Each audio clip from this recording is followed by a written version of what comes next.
Nothing yet.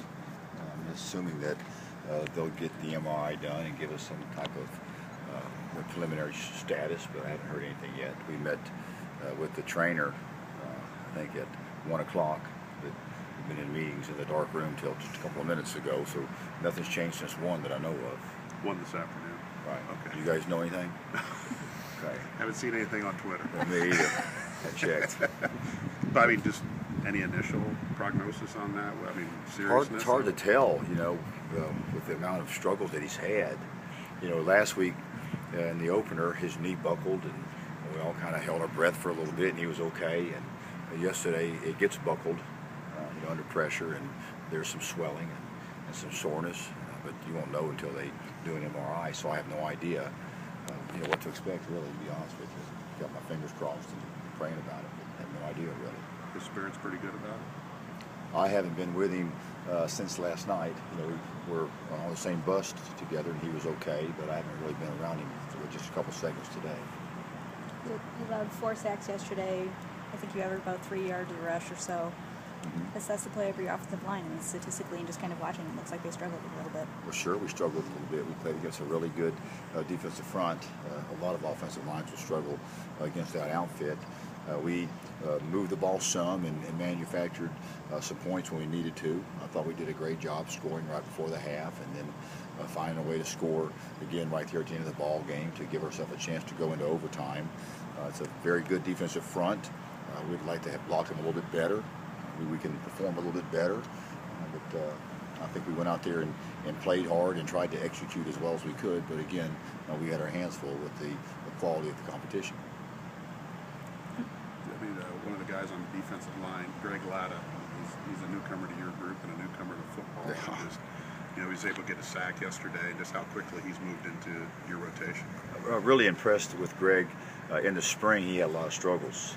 He had played a little bit of junior college football. He was a very good student in high school, but was a high school basketball player and had a football player's body and played one semester of junior college football and had a spring practice here at Purdue.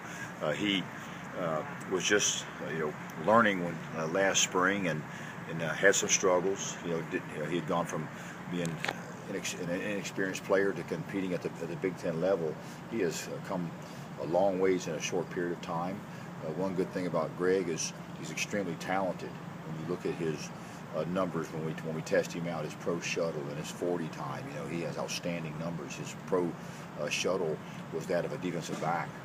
And normally if you're a defensive lineman with linebacker pro shuttle times, that's impressive. He's a defensive lineman with defensive back pro shuttle time. So he has excellent quickness. He has a good 40 time. I think he can probably run in the low 4.6s in the 40 on a good day. He's very strong. So he has a lot of physical tools. He doesn't have many bad habits, which is a good thing. So once he learns how to do something, he repeats it over and over again, and then that's all he knows how to do. So that's a good thing in a lot of ways. He's very important to us. One of our keys to being successful this year and having a great season is having rotation across the defensive front. That's serviced our football team very well up to this point in time, and he's a big part of that equation. He missed some practice time last week. He had a shoulder that was injured some, so he didn't get to practice a whole lot last week, but was impressed to see him come into the ball game yesterday and make some plays. So he has a great upside. I wasn't sure after spring practice whether or not he'd be a redshirt or not this year, but he's way better football player now than he was in spring, and gets better every day. So a lot of good things in store for Greg Latta. Can you talk about DeLaco McCarthy's journey here at Purdue and how he's gotten to be where he is? Well, he's gotten to where he's at by working really hard and being patient, and he's very talented. We recruited him in high school, and he was a developmental quarterback, if you will, from up here in Maryville. And then he had to get some things squared away academically. I'm not sure he knew he was going to be a football prospect as he was growing and developing throughout the course of his high school career. And then he transferred into our program, and even though I knew him in high school, he had been down to our place before, I didn't recognize him when he showed up on campus. I wasn't sure who he was. I asked the coaches, "Who's the big, tall, good-looking, walk-on that's lined up in the stretch lines?" Well, that's DeLapo, and I had no idea it was him. Didn't recognize him. He really grew a lot, so he's probably between 6'5" and 6'6", and weighs 220 something pounds, and he works really hard. Did a great job on the scout team last year, and was very competitive on the scout team last year. So I thought that he could develop into a good football player, and he certainly has. He's very fast. He can run in the 4.5s. We're trying to recruit some big receivers right now, and we don't have many that we're recruiting that are even close to where he's at numbers-wise. So I think he has some real upside, and he's playing and doing well right now on our team, and his role could increase as time goes on. But he's a good prospect and going to be a good player here at Purdue. Shavers was out for a little bit for you guys. Is he okay? I mean, I know he came back in the game. What was his He cramped. Okay. He had cramps, and they took him in and tried to work with him some, but he's fine.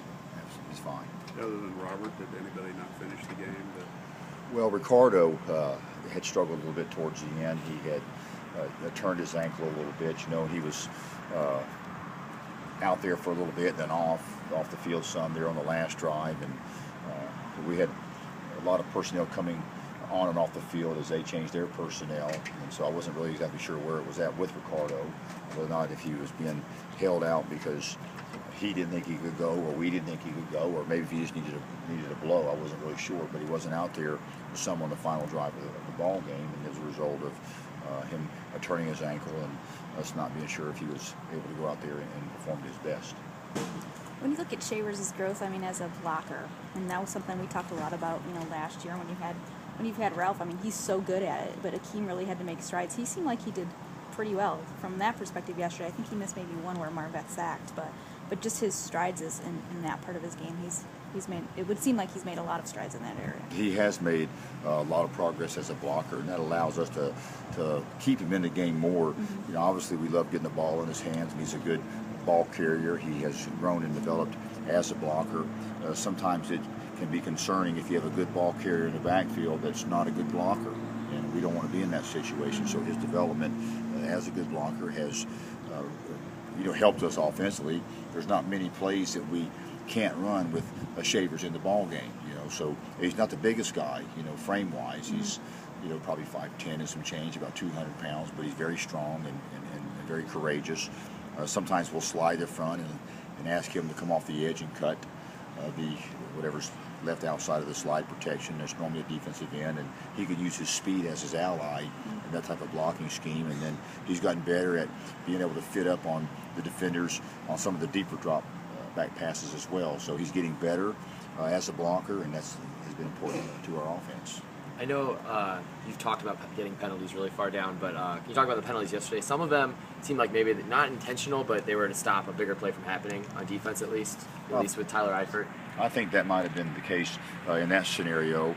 I've got it written in here somewhere. We had more penalties than I would have liked, but it was spread around a little bit. I don't think we had any pre-snap penalties on defense yesterday, and that's important. We didn't have any offsides, if you will, so we're doing a good job of keying the football. So I think we're doing a good job in a penalty category. We had more yesterday than we did the week before, but the competition was much more challenging yesterday. But I think we have a good handle on that. We had officials out throughout the course of our fall camp, and I think that really enhanced our football team in some ways, and we're going to try to continue the practice of bringing the officials to practice even throughout the course of the season, and I'm hoping to maybe bring them out on Wednesdays.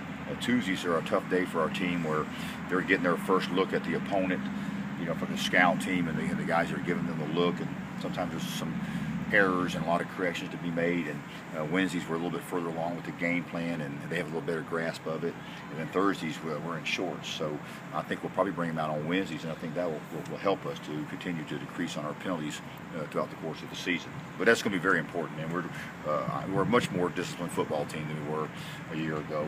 Any penalty that's occurred throughout the course of the season so far has been someone that's been trying hard and maybe just made a mistake. At the end of the third quarter yesterday, I think it was 3rd and 1 at the 1, got the delay of game, had the timeout, then got the sack. I guess for a veteran team that you have, I guess how do you avoid situations like that in the future? Well, that was kind of a tough one because going back and looking at the film, I'm trying to figure out where we lost the time at. We ran a play. I think Delapo caught the ball and we got forced out of bounds, and then we've gone back and looked at the the scoreboard and the play clock, and we're trying to figure out where the time went, but we're missing about 12 or 13 seconds somewhere. And I don't know, maybe they put the ready for play clock into action a little bit sooner than normal. I don't know, but all of a sudden we had a play called, and we looked up there, and there wasn't as much time left on the clock as we thought there would be. And well, I still think we had plenty of time to execute the play. We were going to put someone in motion, and we were a little bit delayed putting the player in motion, and I still thought we were going to have time to get the ball snapped, and we're sitting around the 1 yard line, and then it became evident that it was going to be really close. And I was trying to get down there to the end of the field to get the officials' attention. We had communicated a couple times throughout the course of the game about when they were at that end of the field, there was an official that was going to be obviously checking his keys and reads, and then one that was going to look down at our end to make sure we were where we were at in regards to timeouts, and that part didn't happen. So there was a lot going on, but I don't think it should have came down to being cut that close, but it did. But we lost some seconds somewhere in the management of the game, and don't know really where we lost it at. Are you playing more man coverage this year? Do we? Yeah, than you did last year. We played more man coverage this year in certain situations against certain personnel groupings, against certain personnel and opponents. Mm-hmm. But we played more man coverage this year, absolutely.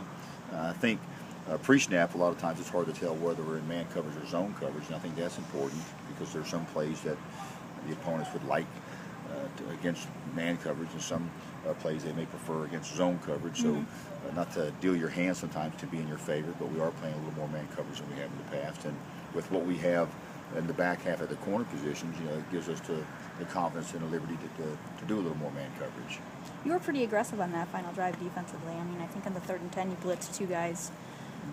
Do you like that approach? I mean, I think fans in general, want the defense to be pretty aggressive. But is that something that you think that they can see from this defense? Well, I like the way we're playing the game. We're playing the game to win. I thought we demonstrated that a couple times on offense. We went forward on 4th down, particularly early in the game when we wanted to make sure we created some momentum.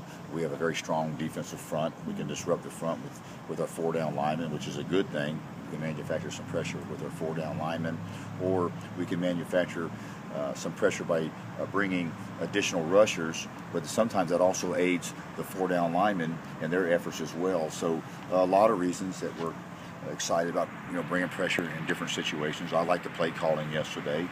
We made a few more mistakes than what we'd have liked to. The game was very, very close. We haven't made very many mistakes in practice on the defensive side of the ball, and that's really encouraging. Made very few mistakes last week in practice. Made a few more mistakes in the game yesterday, but the game is a little more pressing than practice, so we still have some polish to do, but I really like where we're at and the way the guys are playing and the potential of our football team.